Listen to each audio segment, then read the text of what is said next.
नमस्कार साथियों। परिवर्तन प्रकृति का नियम है, सही भी है।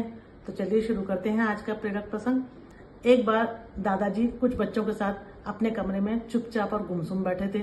तभी एक बच्चे ने कहा, दादाजी क्या बात है, आप इतने चुपचाप और गुमसुम क्यों बैठे हो? दादाजी ने कहा, कोई खास बात नहीं। तभी दूसरे बच्चे ने कहा, नहीं नहीं दादाजी, हमें भी बताइए क्या बात है।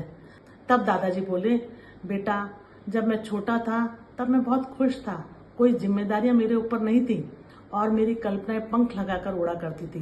तब मैं सोचता था कि मैं दुनिया को बदल दूंगा और धीरे धीरे समय अपनी रफ्तार से चलता गया। और जब मैं थोड़ा बड़ा हुआ, बुद्धि भी बढ़ी, तब मुझे लगा कि नहीं नहीं, दुनिया को बदलना इतना आसान नहीं है।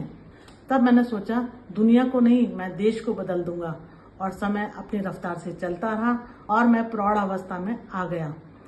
जब मैंने देखा कि देश को बदलना भी इतना आसान नहीं है जितना मैंने सोचा था, फिर मैंने सोचा कि चलो कोई बात नहीं, मैं समाज और अपने कुछ लोगों को तो बदल ही दूंगा।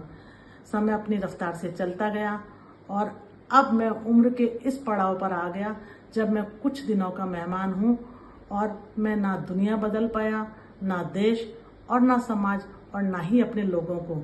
यह कहते कहते दादाजी की आंखें भर आई और दादाजी ने कहा कि बच्चों, तुम ऐसा नहीं करना, क्योंकि दुनिया को बदलने की ताकत हम सब में है और इस दुनिया को बदलने के लिए हमें सबसे पहले खुद को बदलना होगा।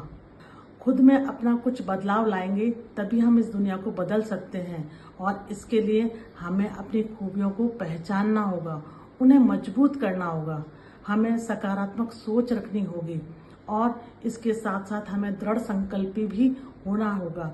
तभी हम जो बदलाव चाहते हैं वह सचमुच में हम बदल सकते हैं। इसी बात को गांधी जी ने बड़े ही प्रभावी ढंग से कहा है कि खुद वो बदलाव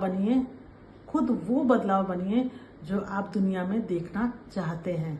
तो साथियों, इस प्रसंग के माध्यम से हम वह बदलाव बनते हैं जो हम दुनिया में देखना चाहते हैं।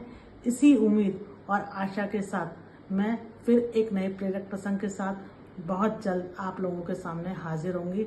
तब तक के लिए नमस्कार।